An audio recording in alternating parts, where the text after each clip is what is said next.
দেখেন তো কে ফিরে এসেছে। ব্রাজিলের মুকুটহীন রাজা ব্রাজিলের জার্সিতে মাঠে নামতে প্রস্তুত। গ্যালারিতে তখন একটাই নাম, নেইমার। ভিনির জোড়া গোল আর নেইমারের প্রত্যাবর্তনের দিনে স্কটল্যান্ডকে উড়িয়ে দিয়ে রাউন্ড অফ 32-এর পথে এগিয়ে গেল ব্রাজিল, যেখানে তাদের প্রতিপক্ষ জাপান। জাতীয় ফ্রড থেকে জাতীয় দলের নায়ক। গ্রুপ পর্বের শেষ ম্যাচে জোড়া গোলের মধ্য দিয়ে এবারের আসরে ভিনিসিয়াসের গোল সংখ্যা এখন 4, অ্যাসিস্ট সংখ্যা 1, যা ফরাসি তারকা কিলিয়ান এমবাপ্পের সমান। লিওনেল মেসির থেকে মাত্র 1 গোলে পিছিয়ে।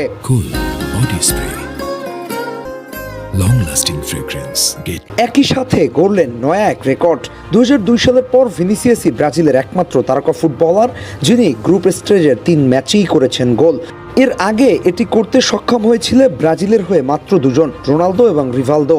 এরপর সেই রেকর্ডে এবার ভাগ বসালেন ভিনি। ভিনি এ যেন খাঁটি ব্রাজিলিয়ান ভিনি। কদিন আগেও শোনা যেত ভিনি ব্রাজিলের তারকা না, ক্লাব তারকা, রিয়াল মাদ্রিদের তারকা। সেই ভিনি আজ ব্রাজিলের মেইন ম্যান। ফুটবল এখানেই বোধহয় বড্ড সুন্দর। টানা 3 ম্যাচে 3 ম্যান অফ দ্য ম্যাচ। ম্যাচের শুরু থেকে একক আধিপত্য বিস্তার করতে শুরু করে ব্রাজিল। অবশ্য গোল পেতেও লাগলো না খুব বেশি একটা সময়। লাইমলাইটে ওই একজনই, ব্ল্যাক ডায়মন্ড ভিনিসিয়াস।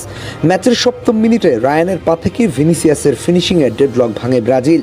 শুরুতেই ভিনির গোলে এগিয়ে যায় ব্রাজিল, আর তাতেই আরও আক্রমণাত্মক হতে থাকে কার্লো আনচেলত্তি শিশুরা।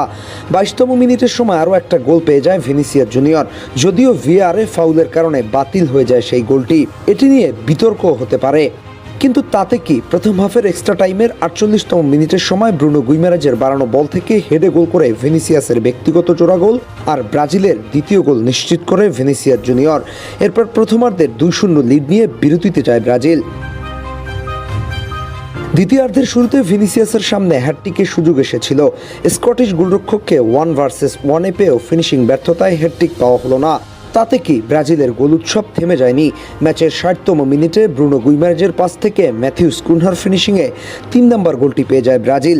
একই সঙ্গে এই গোলের মধ্যে দিয়ে হাইতির বিপক্ষে 2 গোল এবং এই ম্যাচে 1 গোলে ব্যক্তিগত 3য় গোলে পৌঁছে গেছে ম্যাথিউস কুনহা। এরপর 66 মিনিটের সময় দলে 2টা পরিবর্তন আনেন ব্রাজিলিয়ান মাস্টারমাইন্ড কার্লো আনচেলত্তি। মাঝমাঠের ভরসা ক্যাসিমিরোর পরিবর্তে ফাবিনহো, লুকাস পাকুয়েতার পরিবর্তে গাব্রিয়েল মার্টিনেল্লি। এরপরে আসে ব্রাজিল ফ্যান্সদের জন্য সবচেয়ে বড় মুহূর্তটা। ম্যাচের 76তম মিনিটে প্রায় 2 বছর 9 মাস 16 দিন পরে ব্রাজিলের জার্সিতে মাঠে ফিরেছেন নেইমার জুনিয়র। সমর্থকদের উল্লাস আর প্রত্যাশার চাপ নিয়ে মাঠে আসেন নেইমার। মোট 14 মিনিট মাঠে ছিলেন, যেখানে ইন্ডিভিজুয়ালি একটা 1 টার্গেট শট নিতে পেরেছেন। তবে শেষের দিকে ভিনিসিয়াসের সঙ্গে ছোট ছোট পাসে দারুণ কেমিস্ট্রি দেখা গেছে। একেবারে শেষ মুহূর্তে সাব হয়ে মাঠে আসেন এনরিক। সব মিলিয়ে আজকের ব্রাজিলকে কেমন দেখলেন? নেইমারের প্রত্যাবর্তনে খুশি তো আপনি? জাপানের সঙ্গে কেমন করতে পারে এই ব্রাজিল? জানিয়ে দিন আমাদের কমেন্ট বক্সে। আহমেদ হাসনাইন খান, টিম স্পোর্টস।